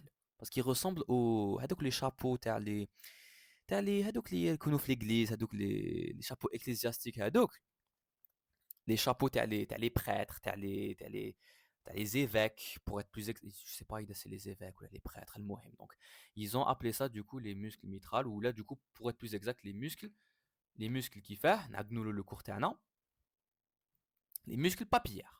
Donc, maintenant que tu as vu la structure anatomique, tu comprends que ce muscle papillaire, d'ailleurs, il sera responsable de la contraction TAO, sera responsable de l'ouverture, de la fermeture de ces valves, parce qu'il va contrôler les valvules. Grâce à quoi? Grâce au tissu tendineux qui est en bleu ici, le cordage tendineux qui va venir, il sert, il sert la valvule. Ce cordage tendineux, vu que c'est un tissu tendineux, il est formé de quoi? Il est formé de fibres de collagène et de fibres élastiques. Ça change pas grand-chose. D'accord? Donc fibres de collagène ici au centre et les fibres élastiques sur les côtés. Vu que c'est un tissu conjonctif dense. Enfin, oui, parce qu'il y a beaucoup plus de collagène que le reste. D'accord? Autre détail important, il faut savoir que le cordage tendineux et les muscles papillaires, c'est bon, les deux valvules, les deux valves hadoma. Ils sont attachés aux deux valvules mitrales et tricuspides. Pas pour les valvules, pas pour les valvules aortiques et pulmonaires. Ok? C'est bon? Maintenant, on peut continuer avec, normalement, le myocarde terne. Alors, c'est la paroi la plus épaisse, le muscle cardiaque terne. Donc, plus épaisse au niveau des ventricules, surtout au niveau du ventricule gauche. Et est-ce que tu sais, Walesh, il est plus épais au niveau du ventricule gauche? C'est de la logique, c'est de la logique au niveau physiologique. Parce que, il faut savoir que le ventricule gauche, c'est lui qui doit être le plus puissant, parce que c'est lui qui va éjecter دم oxygéné vers قال انحاء تاع الجسم تاعك. Il va l'éjecter وشنو وين؟ Il va l'éjecter au niveau de l'aorte. Donc c'est lui qui doit avoir la partie musculaire la plus développée et la plus puissante. C'est pour ça qu'elle est plus épaisse au niveau du ventricule gauche, cette paroi myocardique, qu'au niveau des autres cavités. Ok? Donc, le myocarde, on va trouver deux constituants. Donc, bien sûr, on va trouver le tissu musculaire strié cardiaque, le fameux muscle, le fameux muscle cardiaque qu'on a étudié la en histologie générale. Mais en plus de ce tissu musculaire strié cardiaque, entre les fibres musculaires, entre les cellules musculaires, on va trouver le tissu conjonctif. Le tissu conjonctif, c'est un petit peu هذيك la personne اللي دايما تجي تتبعك. Elle ne va jamais te lâcher. على بالك مهما وين تروح حتصيب دايما واحد شخص صامت يتبعك tout le temps. Je suis sûr que عندك واحد من صحابك هكاك. Et bah, le tissu conjonctif, c'est la même chose. C'est le tissu que tu vas trouver partout dans l'organisme تاعك. Même les organes et tout. Tu as besoin de tissu conjonctif. ناسي الضام هدايا اللي فيه des fibres pour donner justement une structure بنية مليحة, qu'elle soit bien solidifiée ou la élastique. Ça va donner des propriétés à la حساب est-ce que عندك بزاف les fibres de collagène ou عندك بزاف les fibres élastiques. Donc tu as besoin de ces fibres là, tu as besoin de ce tissu conjonctif pour donner une forme à ton tissu. Enfin, pour solidifier ou la rigidifier ou la élastifier ta structure tissulaire. Ok? Donc cloison conjonctif avec un tissu conjonctif lâche qui sera bien vascularisé, donc riche en capillaires sanguins et fait bzaf les terminaisons nerveuses. Donc tissu conjonctif a plusieurs avantages, hein. Donc il va permettre la vascularisation, la nutrition, l'innervation, il va permettre ténit et surtout soit de rigidifier ou d'élastifier le tissu تاعي, يعني يمدلي la structure et la forme pour النسيج تاعي. Et bien sûr le tissu musculaire strié, donc les fibres vont apparaître groupées en faisceaux. Et on va distinguer trois types de cardiomyocytes, de cellules au niveau du myocarde. Donc on aura les cellules myocardiques, on aura les cellules myo-endocrines et les cellules cardio-nectrices qui sont les cellules du tissu nodal. on s'explique. Déjà, Riley, déjà une coupe histologique, une vue générale, hein, le myocarde, qui m'a c'est un morceau de viande, hein, voilà, c'est de la viande, donc c'est du muscle, il n'y a pas grand-chose à dire. Par contre, on va s'attarder un petit peu sur les cellules. Alors déjà, on va parler des cellules myocardiques proprement dites. Donc les cardiomyocytes proprement dites, ce sont les cellules, les qalitum, l'amnifat, en histologie, le court, le tissu musculaire. Alors, ce sont des cellules contractiles qui ont la capacité ou la contraction musculaire. Ce sont les cellules les plus nombreuses, c'est bon bzaf. Et elles ont qui marque ici une forme, elles sont ramifiées, hein, donc une forme cylindrique en Y qui marque ici, je peux faire plein d'Y, faites le schéma d'ailleurs. Ce sont des cellules qui ont un noyau central, qui ont plein de myofibrilles, qui ont un réseau de myofibrilles et qui sont liés par les petits triadomas qui sont les stries scalariformes. Les stries scalariformes, ce sont les striadomas qui vont lier la cellule myocardique avec une autre cellule myocardique. Et c'est là où est-ce que je vais trouver bzaf les complexes de jonction. Ok, les jonctions qui par exemple les gap junctions, donc les jonctions communicantes pour faire transporter les ions, etc., etc. et d'autres molécules. Ok, donc de forme cylindrique qui ont une forme en Y, elles sont riches en myofibrilles, un noyau central qui est entouré d'organes, ça tu le vois du coup le schéma ici. Bon les organes même chez parce que c'est en microscopie optique, mais معليش, tu vois le noyau central, tu vois les traits scalariformes qui caractérisent le tissu musculaire myocardique, donc stries scalariformes, stries scalariformes, stries scalariformes, etc., etc. Tu les vois bien, euh, tu les vois très très bien. Et on va trouver bien sûr des jonctions communicantes ou des gap junctions au niveau de ce segment longitudinal et strie scalariforme. Ils vont permettre quoi? De faire propager les ions et d'autres molécules, et la propagation rapide et le potentiel d'action pour permettre une contraction plus rapide. On n'a pas de cellules satellites au niveau de ce tissu musculaire myocardique. On n'a pas de cellules satellites, donc techniquement, le tissu ADN n'est pas censé se régénérer. Ça reste entre parenthèses. Parce que en science, faut toujours garder cette idée. Faire راسك في العلم كي نقول لك بلي ما كاش عفسه.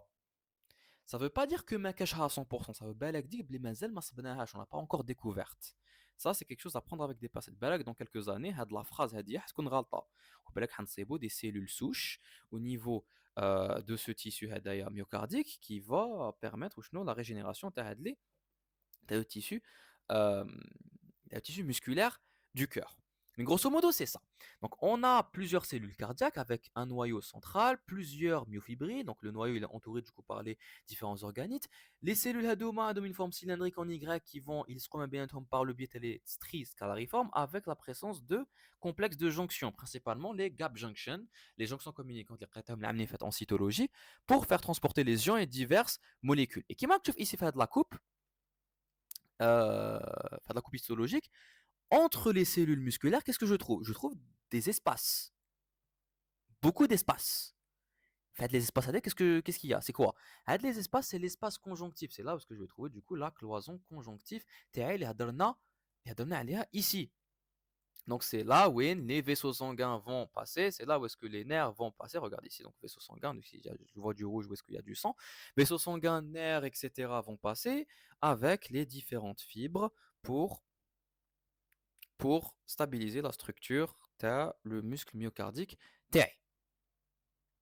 Là, ici, j'ai quoi? J'ai une coupe longitudinale, t'as le myocarde. Donc, la coupe longitudinale, c'est là où est-ce qu'il y a les traits scalariformes avec ici les cloisons interfasciculaires, donc entre les fascicules, parce que c'est du tissu conjonctif, à la coulée avec la présence de vaisseaux sanguins et de structures nerveuses. Ok? C'est bon? Voilà une autre image qui nous montre ici un capillaire dans un espace conjonctif. Voilà, capillaire, donc un vaisseau sanguin. On voit les noyaux, les fibres musculaires striées et les stries scalariformes. Bien sûr, c'est une image au microscope optique. Là, j'ai une coupe transversale avec des éléments donc les cellules, avec l'espace conjonctif, la cloison conjonctive, Maintenant qu'on a parlé des cellules les plus nombreuses, les plus importantes, enfin, le tissu myocardique, on va parler maintenant des cellules myo-endocrines. Alors, قاعدة حشدها في راسك, à chaque fois que tu vas étudier un organe et que tu vas étudier du coup histologiquement la paroi تاعو et les cellules تاعو, tu vas toujours trouver des cellules qui ont une activité endocrine, des cellules qui ont une activité إفرازية, يقدروا يفرزوا لك هرمونات. Bien sûr, on a des organes qui sont faits pour ça s'appelle des glandes, hein, les glandes endocrines et les glandes endocrines اللي قريتهم العام en histologie générale, et que tu vas réétudier هاد العام, enfin qu'on va réétudier كيف je vais étudier معاكم هاد العام. Mais ces cellules-là myo-endocrines, ces cellules-là, du coup, myo-endocrines, elles se trouvent au niveau du myocarde, donc au niveau de cette paroi cardiaque, au niveau de la couche la plus épaisse qui est le myocarde, et plus précisément au niveau de l'oreillette, au niveau de l'atrium ou l'oreillette. Bon, ici, atrium, oreillette, on va considérer que c'est la même chose. En anatomie, on verra la petite différence qui va séparer les deux, même si tu peux utiliser les deux termes. D'accord? Donc au niveau de l'oreillette, de l'atrium, on va trouver ces cellules-là myo-endocrines. Quel est le rôle d'elles? Ce sont des cellules qui sont pauvres en myofibrilles. D'accord. Ce sont des cellules qui sont pauvres en myofibrilles. Les myofibrilles, elles sont beaucoup plus petites que les cellules myocardiques, proprement dit, c'est-à-dire les cellules hadoma, les cardiomyocytes, les shifnam hadoma. Elles ont moins de myofibrilles, elles sont beaucoup plus petites et elles ont beaucoup de vésicules neurosécrétoires. D'accord? Elles ont beaucoup de vésicules neurosécrétoires. Qu'est-ce que ça veut dire? Qui te une cellule qui a les vésicules, c'est une cellule, elle va avoir une activité sécrétoire كبيرة. Donc elle va sécréter bzaf, ici en l'occurrence des hormones. Ok? Donc cette cellule-là, elle a une activité sécrétoire endocrine, c'est-à-dire qu'elle va sécréter حتفرز لي هرمونات. Et شنو الهرمون اللي حتفرزه لي؟ حتفرز لي une hormone polypeptidique qu'on va appeler l'ANF, le facteur atrial natriurétique. Donc ce facteur atrial natriurétique, l'ANF,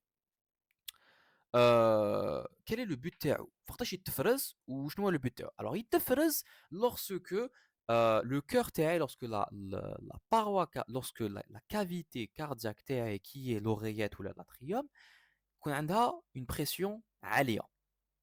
Ces cellules-là صبناهم au niveau de l'oreillette de l'atrium, وعلاش؟ on les a mis لهيك, enfin ربي سبحانه حطهم لهيك باش يحسوا بالاugmentation تاع la pression intracardiaque, la pression داخل de la cavité cardiaque. Et qui dit de la pression, ces cellules-là, elles vont tout faire pour essayer de تهبط cette pression-là. Parce que trop de pression, c'est pas bien. Donc, qui تهبط de la pression, il doit à la tension, sa version histologique. Donc, les cellules où حيديروا لي حيفرزوا لي هاد l'ANF. Cette ANF, elle va faire quoi? Elle va permettre d'uriner كتر. C'est ce qu'on appelle la diurèse en langage médical, hein. Donc, tout simplement. La diurèse, c'est l'excrétion urinaire de l'eau. Donc, je vais faire sortir de l'eau sous forme de boule, sous forme d'urine. Donc, tu vas aller faire pipi, tout simplement. En plus de la natriurèse, donc, tu vas excréter du sodium, donc du Na. Ok? Donc, le fait est d'excréter, enfin, le bol avec le sodium, en plus de relâcher le muscle cardiaque, donc de permettre un meilleur relâchement, le muscle cardiaque va faire quoi? Va faire baisser la pression qui a été sentie au niveau de la paroi auriculaire. D'accord? Ça, c'est le rôle des cellules myo-endocrines.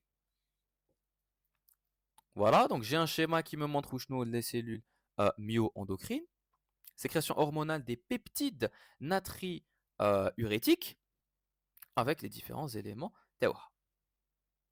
Maintenant, on va aller au tissu nodal. Le tissu nodal ou le tissu cardio-necteur, c'est un tissu musculaire très très important.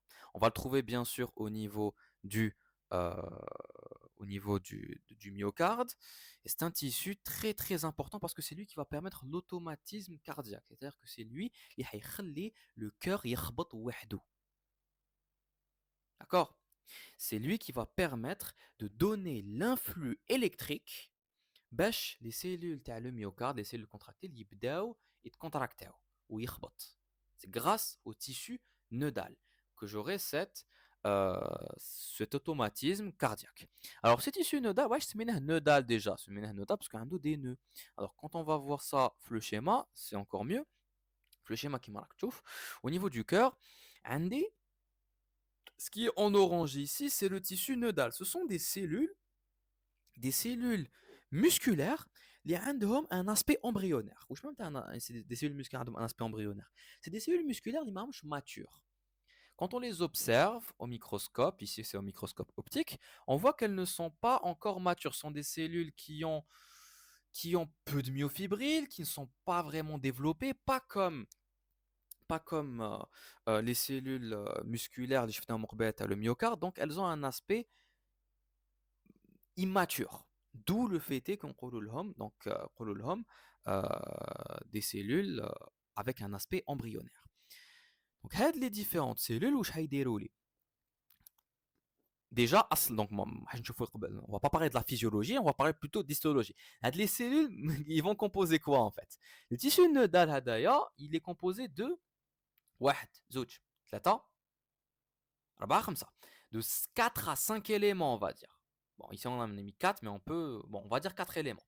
Ces 4 éléments indomants, on va commencer bien sûr avec le nœud sinusal, ou là le nœud sinu-atrial, ou là le nœud Keiteflak. C'est la même chose. Les 3 dénominations indomants, ça désigne le nœud qui se trouve au niveau de l'oreillette droite.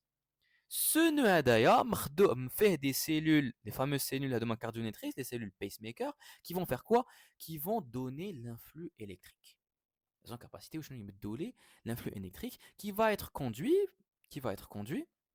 vers quoi? Vers le deuxième nœud qui sera le nœud auriculo-ventriculaire, le nœud de Ashaf-Tawara. D'Ashof, pardon, monsieur Ashaf, Ashof-Tawara, pardon.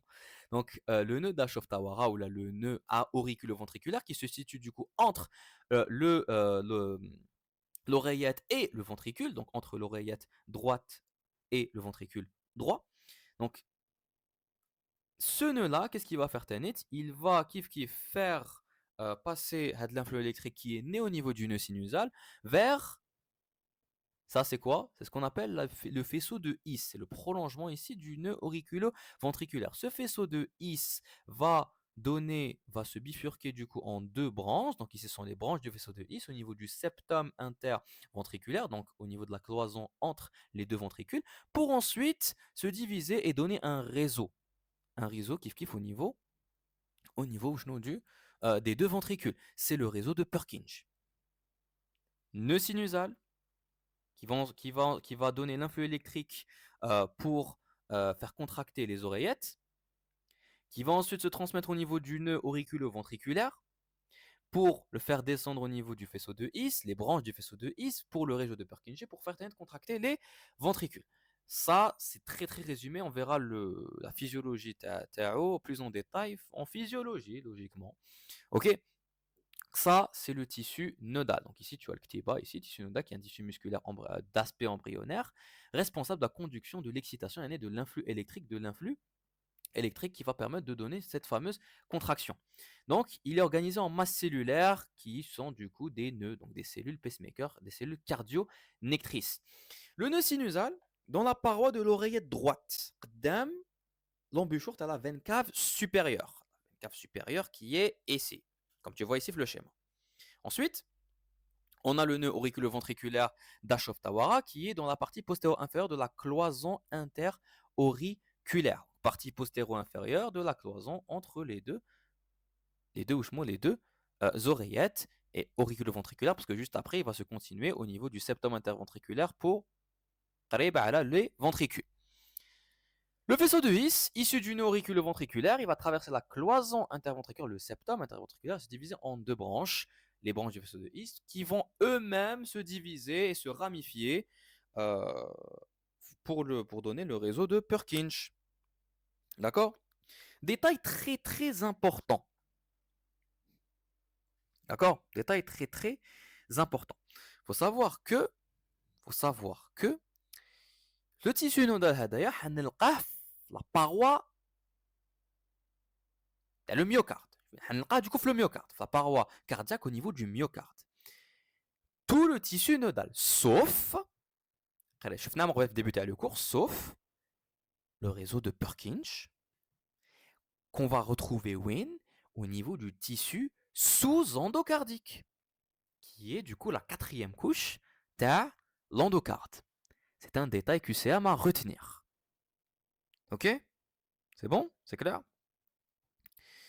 Le nœud, et qui m'a dit la physiologie, donc ça retient en physio, les nœuds sino-auriculaires et nœuds sinusales sont responsables de l'initiation dans les battements du cœur. D'accord? C'est eux qui vont donner l'influx électrique. C'est lui qui va donner du coup l'influx électrique qui va ensuite être conduit par les autres structures qu'on a dit. Voilà, la conduction des impulsions sont faites du coup grâce au faisceau de His, réseau de Purkinje, etc., etc. Clair? Ça, on le reverra net en anatomie, on le reverra net en physiologie. Donc, toutes ces notions-là, on les reverra, on en reparlera encore et encore. حتى وين تولي تحفظهم.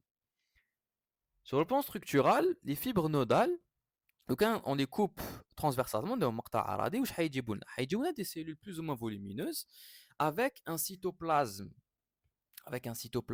qui marque ici clair, avec un noyau central, avec des myofibrilles, peu de myofibrilles, ça périphérique, éthanite,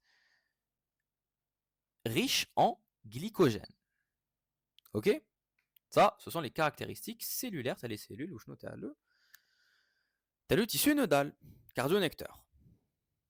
Voilà, donc ici un schéma qui nous montre ici les cellules, tu as le tissu cardionecteur avec un noyau central, des myofibrilles périphériques, avec un cytoplasme clair, riche en glycogène, et un aspect de cellules musculaires euh, embryonnaires, parce qu'ils ne sont pas encore matures. Voilà, donc ici tu as les cellules de Purkinje. Les cellules de Purkinje qui marquent le myocarde, ici au niveau de l'endocarde, au niveau de la couche sous-endocardique. Et ça, c'est un détail QCM à retenir. Maintenant, dernière couche. Dernière partie de la paroi cardiaque. C'est le péricarde. Alors, le péricarde, c'est quand on veut vulgariser, on aime dire que le péricarde, c'est quoi? C'est le relève, il va venir, il relève le cœur. Pour être plus exact, ce péricarde hadaya, il est assez complexe. On va le revoir en anatomie avec des détails en plus. Mais ici, on va étudier le péricarde. Il est directement attaché. Il a sert du coup à le cœur. Donc ce péricarde hadaya a deux feuillets.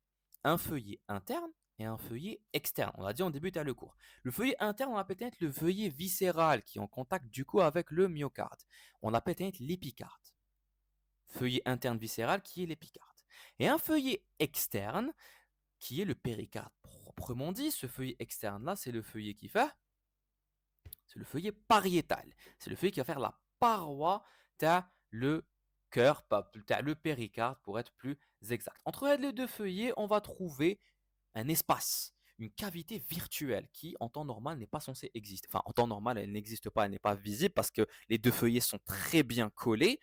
Mais dans un cas pathologique, cette cavité peut se remplir de liquide ou là, c'est l'épanchement au niveau du péricarde. Donc ces deux feuillets présentent une structure presque identique. À des deux feuillets. On va décrire la structure. Donc, si on veut décrire la structure de la cavité péricardique vers l'extérieur, ça veut dire quoi? Ça veut dire que, imagine, regarde. Je te fais amener la structure de le péricarde. On a dit qu'il y a deux feuillets. Un feuillet interne اللي يكون قريب على un feuillet interne ou la viscérale qu'on va appeler l'épicarde اللي يكون قريب على le muscle على le myocarde, c'est lui qui va être séparé par une cavité péricardique du feuillet externe. Le feuillet externe de le péricarde qui ferait le feuillet pariétal qui va faire la paroi. Donc, quand on va étudier les différentes couches de ces deux feuillets, qu'est-ce qu'on va voir? On va voir blé عندهم les mêmes structures لو كان نبداو من la cavité péricardique. Déjà, dans la cavité péricardique, qu'est-ce que je vais trouver? Je vais trouver des mésothéliums. Les mésothéliums, c'est quoi? Ce sont des épithéliums pavimenteux simples ici, qui vont y refouler les feuillets péricardiques. D'accord? Donc, une seule assise de cellules pavimenteuses. Donc un épithélium pavimenteux, c'est-à-dire du coup avec des cellules platéines, simple parce qu'on a du coup une seule couche de cellules. Elles sont unies ma بيناتهم par des complexes de jonction comme les desmosomes.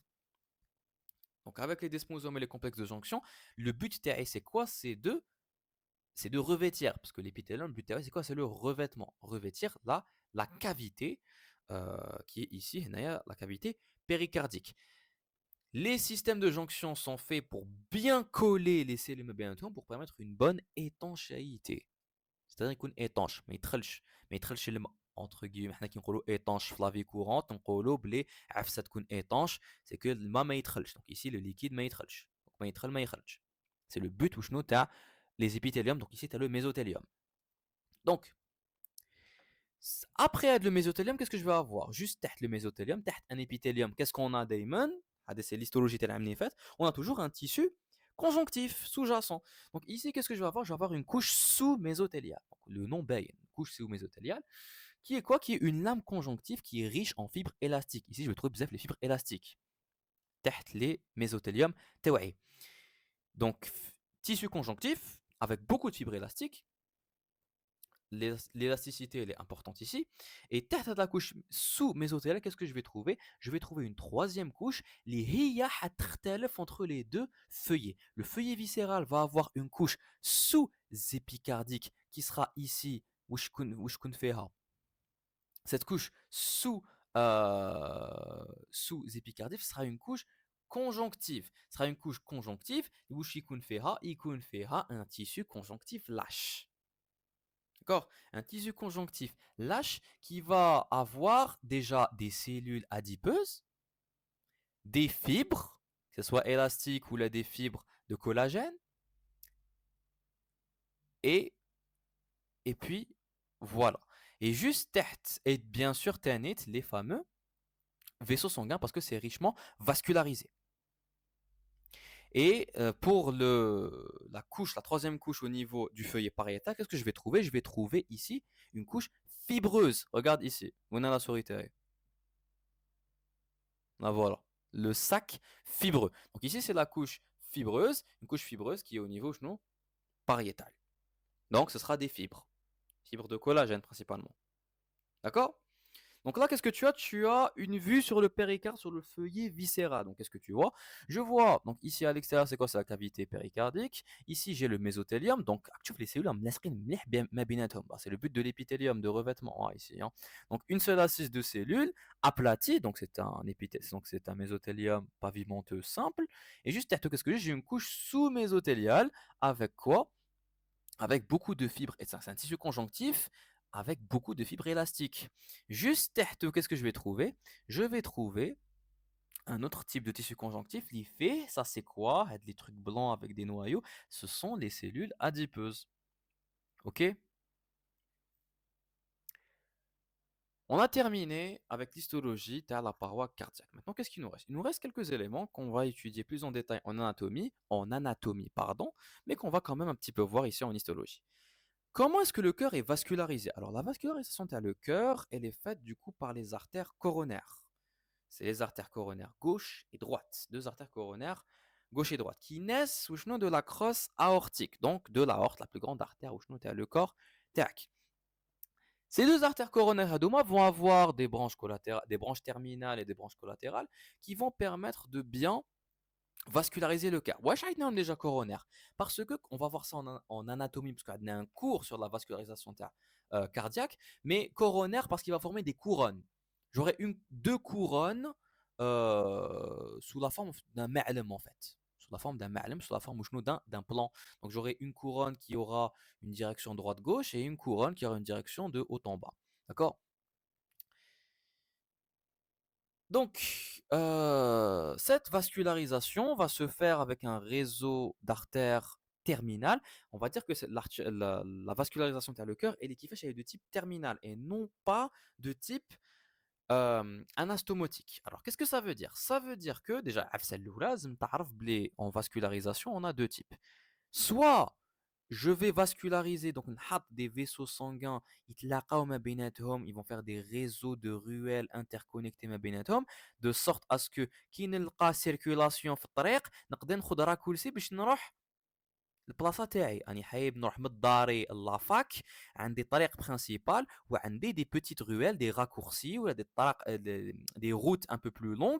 اي با سا سي لو ريزو اناستوموتيك, لورسكو لي فيسو يكونوا يدخلوا ما بيناتهم, former des anastomoses, de sorte à ce que ce réseau anastomotique il est très intéressant وعلاش, parce que لو كان يصرى لي يتبوشا تبوشا une artère de ce réseau-là, et ben le sang peut circuler les autres routes. كيما نتايا كي تلقى circulation في الطريق principal تقدر تاخد des raccourcis باش تلحق لافاك قبل ما لو كور, قبل ما لو بروف يبدا الكور, وشحال من مره انا نلحق دو retard. Mais bon, ça c'est le réseau anastomotique, la vascularisation anastomotique. J'ai une deuxième type de vascularisation qu'on va appeler la vascularisation terminale. Ici, d'une artère, j'aurai des ramifications sans anastomose, sans que les différentes artères artérielles يتقاسوا ما بيناتهم pour me former un réseau anastomotique. Ça, c'est plus dangereux parce que ça veut dire quoi? Ça veut dire que pour te donner un exemple tout bête, باش نروح من داري لافاك عندي طريق وحده, ما عنديش طريق دوزيام, ما عنديش لي راكورسي, ما عنديش لاخر. تما لو كان عندي سيركيولاسيون في الطريق في اوتوروت ولا جو سي با انايا, ما نلحق retard. Et ça, c'est exactement ce qui arrive au niveau du cœur. Au niveau du cœur, la vascularisation, on dit qu'elle est de type terminal, malgré qu'on peut trouver quelques anastomoses. Mais elles ne sont pas fonctionnelles, mais mais sur le plan fonctionnel, sur le plan physiologique. Donc, vu qu'elle est de type terminal, donc à partir d'une branche, je vais avoir des ramifications pour avoir de petites branches, pour ensuite avoir des petites ramifications pour avoir des artérioles terminales et tout. Lukanit boucha naya, par exemple, bah, la partie hadia ne sera plus vascularisée. C'est le risque au niveau du cœur, parce que Lukan, je bloque une artère, par le biais, je sais pas, d'un caillot sanguin ou là, j'aurai une ischémie, c'est-à-dire que je ne pourrai ما نقدرش نلحق الدم لهذيك la partie. Et là j'ai une ischémie, qu'est-ce qui va se passer? Les cellules تاع le cœur, les cellules myocardiques, وش يصرى يموتوا. C'est la nécrose, la mort cellulaire تاع دوك les cellules. Et لو كان يموتوا les cellules تاع le myocarde, on parle d'infarctus du myocarde, l'IDM. Et c'est une cause de mortalité importante. Infarctus du myocarde. Ok? Ça, c'est lorsque j'ai une obstruction totale. Hein. Donc, il est bloqué, que vraiment, le dème avec la partie, on parle d'ischémie. Il est les cellules et motos, on parle de nécrose. Ou là, d'infarctus du myocarde. On résume ça avec IDM. Dès j'ai une obstruction partielle des artères coronaires, qu'est-ce qui va se passer? On va réduire l'apport d'oxygène, on va réduire l'apport de sang et tout, et ça va donner des douleurs. Ces douleurs-là, c'est l'angor. Ok, ces douleurs-là, c'est important de les prendre au sérieux pour pouvoir traiter. Parce que d'une obstruction partielle et toute obstruction totale, bah c'est la mort. Allah yarahmak. Ok? Ça, c'était pour la vascularisation. Je ne suis pas allé faire les détails parce que je sais qu'on en anatomie. L'innervation, kiff kiff, je les détails. Le cœur, qui m'a dit d'un point de vue innervation, on peut dire qu'il y a une innervation intrinsèque et une innervation extrinsèque. L'innervation intrinsèque, déjà, c'est le tissu cardionecteur, tissu nodal, c'est-à-dire les cellules pacemaker, les cellules cardionectrices, il y a un influx électrique, ils vont faire contracter les cellules le myocarde. D'accord? Le cœur. Ça, c'est le système cardionecteur, le tissu nodal. Donc le cœur يخبط وحده entre guillemets. Donc il est autonome, c'est l'automatisme cardiaque. Mais je sais pas si tu as remarqué, mais le كان زعما tu es dans un état de stress قبل l'examen par exemple, حتى يطرح لك une question اللي ما تعرفهاش على هذا الكور, alors que تشوف لا فيديو تاعي ولا يخلعوك ولا يصير كاش اكسيدون ولا كاش عفسه que tu es dans une situation de stress, dans une situation d'alerte, dans une situation de survie, وش يصرى لك؟ le rythme cardiaque تاعك يزيد, القلب تاعك يبدا غير يخبط. Ça veut dire quoi? Ça veut dire que le cœur, c'est vrai, un automatisme cardiaque, mais il peut être influencé par une innervation extrinsèque. Et cette innervation extrinsèque, elle est autonome, elle me vient du système nerveux végétatif autonome. Le système sympathique qui va accélérer le rythme cardiaque dans une situation de stress et le système parasympathique qui va dans une situation de repos, de relaxation, qui قريب حترقد. Le rythme cardiaque تاعك حينقص، les battements تاع le corps تاعك حينقص. وني نهضر بالعقل exprès باش تفهم. Ce système parasympathique, c'est lui qui est responsable du ralentissement تاع la fréquence cardiaque يعني تاع les battements cardiaques تاعك. OK? Ça, c'est l'innervation autonome تاع le cœur. Donc j'ai le système sympathique et parasympathique qui vont soit accélérer, soit ralentir le rythme cardiaque تاعي qui est bien sûr déterminé par les cellules cardionectrices, tu as le tissu nodal. J'ai une autre innervation, elle est sensitive, c'est les fibres sensitives, sensibilité plus douleur, qui sont présentes au niveau de l'endocarde et au niveau du péricarde, au niveau des tissus conjonctifs, tu as l'endocarde et du péricarde, parce que je t'ai dit, il y a certaines couches, tu as l'endocarde et certaines couches où tu as le péricarde, qui sont richement vascularisées et innervées. Parmi les nerfs de moi, je vais trouver des nerfs sensitifs. C'est grâce à ça qu'on donne du coup les douleurs, comme par exemple des douleurs au niveau ta qalbek. Il a des douleurs في قلبك, bah c'est grâce à justement à des fibres sensitives. OK? Et on a terminé le cours ternant parce que la prochaine fois, la deuxième partie, on va parler des vaisseaux sanguins et lymphatiques. Donc, j'espère que tu la vidéo. J'ai fait 1h30. C'est le temps d'une session. Et كما راكم تشوفوا نو ما راهيش 3 تاع الصباح راهي زوج ونص تاع الصباح لعندي. Donc j'ai terminé très tard de la vidéo. C'est pour ça que بنتكم بالك شوية عيان et que la vidéo je l'ai tirée en longueur. Mais n'hésitez pas de chauffer en vitesse fois 1,5 ou la fois 2, je sais pas. إذا نهضر بالعقل بزاف. En tout cas, j'espère que عجبتكم la vidéo. On se retrouve Inch'Allah pour une prochaine vidéo. Portez-vous bien. بقى على خير. والسلام عليكم ورحمة الله.